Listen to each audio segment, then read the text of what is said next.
Bonjour à tous. Bon, aujourd'hui nous allons parler un petit peu d'une Reos sur un Jeep Cherokee. Alors, là, on va pouvoir comparer une Reos par cale et un engin d'origine. Alors celui-ci, c'est un engin qui était rehaussé par des cales à l'avant et par des jumelles rallongées à l'arrière. Je vous montrerai après. Et celui-ci, il a une suspension toute d'origine.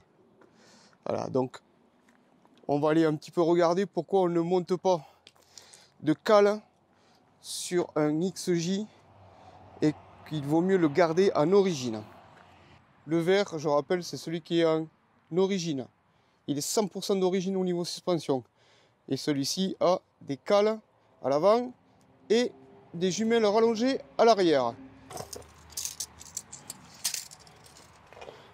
Alors celui-ci, il fait 83 cm de haut à l'arrière.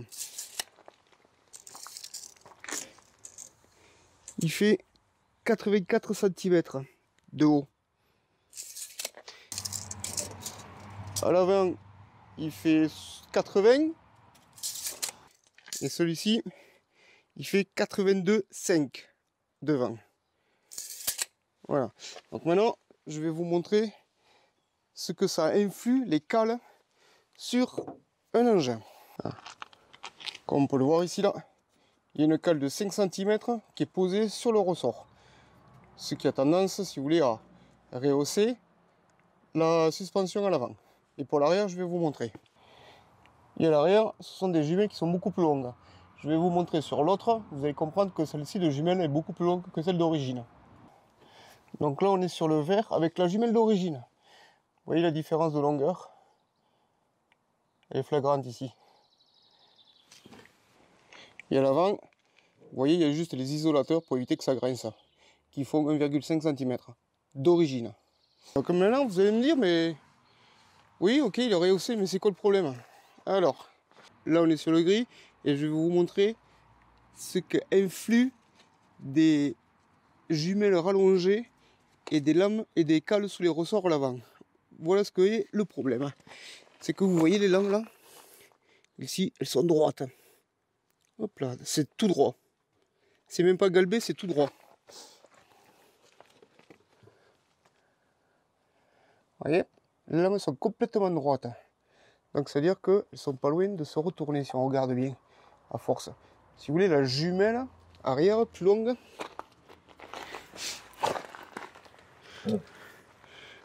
la jumelle arrière qui est beaucoup plus longue, elle a tendance à forcer les lames à descendre en bout ici.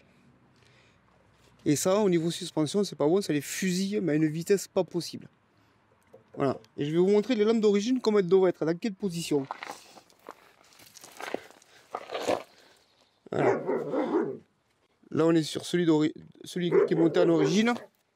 Et on voit bien que les lames, elles sont pas droites. Vous voyez, il y a un galbe dessus. Et c'est ce qui fait la suspension. Donc l'autre de suspension, elle est complètement morte à l'arrière. Et ça, c'est les jumelles rallongées qui les ont tuées, les lames. À l'avant, le problème des cannes ici, là, c'est qu'on tasse les ressorts. Et forcément, ça fait un petit peu comme les lames à l'arrière. À force de tasser les ressorts et qu'ils font ce mouvement-là, et bien, ils commencent à s'écraser de plus en plus. Il vaut mieux mettre des ressorts rallongés que des cales. Des cales, c'est de la merde. 83 cm. Et celui-ci, avec les lames mortes, bien sûr, il fait 84. Donc là, si vous voulez, en termes de suspension, on n'aurait gagné qu'un seul centimètre de haut. Le problème, c'est que si vous mettez un kit, enfin, si vous avez des lames qui sont déjà fatiguées et que vous y mettez des jumelles rallongées et plus des cales à l'avant, vous allez fusiller encore plus votre suspension. C'est indéniable. J'ai la preuve avec celui-ci. Celui-ci, je l'ai acheté il y a un an. Elles étaient déjà un petit peu fatiguées, mais pas tout à fait plates. En un an, j'ai même pas fait 15 000 avec et les lames sont déjà mortes. Complètement. Voilà. Donc il n'y a pas à chercher à comprendre. Si c'est pour faire joli, ouais, mettez-y des cales. Mais sinon, si vous voulez une vraie rehausse, il faut passer par des vraies lames. Le galbe qui est beaucoup plus important et les ressorts à l'avant rallongés. Bon, après, ça, c'est un autre débat et ça implique d'autres transformations sur la voiture. Là, on parle qu'on veut revenir sur un engin d'origine et qu'on ne monte pas de cale. Pourquoi? Donc là, je l'ai passé au contrôle technique. J'ai fait exprès celui-ci, le gris, de le passer au contrôle technique parce qu'il va être mis à la vente. Et je voulais avoir le vrai remontée d'infos sur un contrôle technique qui n'est pas fait de complaisance, comme on dit, et avec les vraies informations qui doivent apparaître dessus. Donc, je vais vous montrer le contrôle technique que j'ai passé de celui-ci hier et de ce qui a marqué. Donc là, on se retrouve le contrôle technique. Bon, je vais vous le lire, ce sera plus facile pour vous que de le regarder comme ça et qu'on n'y voit rien. Ouais, j'en ai pas mal dessus. Mais parce que c'est pas un contrôle technique de complaisance. C'est un vrai contrôle technique. Hein. Voilà. Donc, le premier en haut, c'est garniture et plaquettes de frein avant droit et avant gauche qui sont usées. Ça, je le savais. J'ai déjà commandé les pièces qui sont en train d'arriver. Le liquide de frein, il n'a pas la bonne couleur. Enfin, si vous voulez, quand ils trempent leur petit stylo, ils trouvent un taux d'humidité important dedans. Donc, ce sera changé. Mes vitres à l'avant, état d'évitage ou pare-brise latéral avant, non conforme aux exigences avant droit et avant gauche. Tiens, regarde. Hop là. Ouais, tu vois, elles sont teintées mes vitres devant. Pas extraordinairement, mais elles sont teintées. L'arrière aussi, hein. Voilà. Mais l'avant, ils sont teintés. Donc là, ben, ça passe pas au contrôle. Hein. Et c'est marqué dessus. Après, j'ai l'orientation des feux de croisement qui sont pas tout à fait bons. Ouais, on va voir pourquoi. Vous allez comprendre de suite. Hein.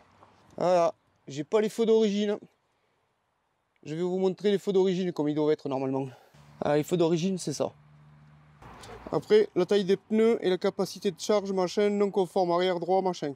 Ouais, c'est normal. Cette taille de pneus, c'est pas les bons, c'est pas ceux d'origine. C'est pas la montre d'origine. Là, on est sur du 245, 70, 16. 16, c'est bien des bonnes jantes pour la bonne dimension. Ce sont les jantes d'origine. Mais la taille 245, 70 n'est pas bonne. Donc elle apparaît ici. Et là, on arrive à ce qui nous intéresse.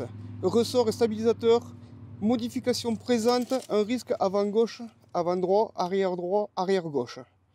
Et bien ça, c'est tout juste les cales de Reos à l'avant et les jumelles rallongées à l'arrière. Donc logiquement, quand le contrôleur il vous fait un vrai contrôle technique, ben ça doit apparaître si c'est modifié. Si c'est comme sur mon verre, non, ça apparaîtra pas. Par contre, si c'était modifié, oui, ça se verra. Après, émission gazeuse, coefficient de la sonde lambda hors tolérance. Normal, j'ai un problème sur mes sondes lambda qu'il faut que je change. Et après, ils me donnent les codes d'erreur qui vont avec. Voilà. Bon, après, c'est quoi? Les feux anti-brouillard, réglage et état de la carrosserie, panneau éléments endommagés. Effectivement, à l'avant gauche. À l'avant gauche ici, hop, j'ai un pet. L'ancien propriétaire, il a touché avec. Voilà. Donc, vous allez me dire, mais pour un engin qui est vachement propre, il y a quand même tout ça. Oui. Pourquoi? Ben parce que tout simplement, vous avez bien vu que la suspension n'est pas bonne. Les phares, c'est un mauvais réglage. Mais sinon, réellement, oh, j'aurais pu éviter mes problèmes en ayant changé les sondes lambda et en changeant les freins.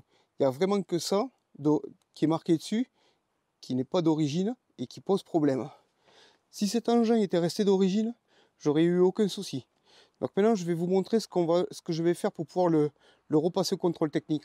Alors, pour pouvoir déjà réparer la suspension, s'il n'y a rien de compliqué pour le gris, hein, c'est tout simple, hein, il suffit de changer ça. Voilà. Quand il fait la belle au milieu. Donc, comme on a pu voir que les ressorts étaient nazes à l'avant, que les lames à l'arrière étaient nazes, que les jumelles étaient rallongées, qu'elles étaient nazes, forcément ils ont mis des amortisseurs qui sont rallongés. Et c'est pareil, c'est pas bon non plus. C'est pas bon, je parle en termes pour de l'origine, parce que sinon ils vont arriver à me buter. Donc je me retrouve à devoir acheter une paire de lames neuves, des jumelles neuves, deux amortisseurs arrière et deux amortisseurs avant. Et ça, c'est les biellettes de barre stab à l'avant. Donc là, avec ça, je vais régler mon problème de suspension. Après, pour les feux à l'avant, je vais repasser en feu d'origine, c'est pas un problème. Les quatre pneus vont être neufs et changés.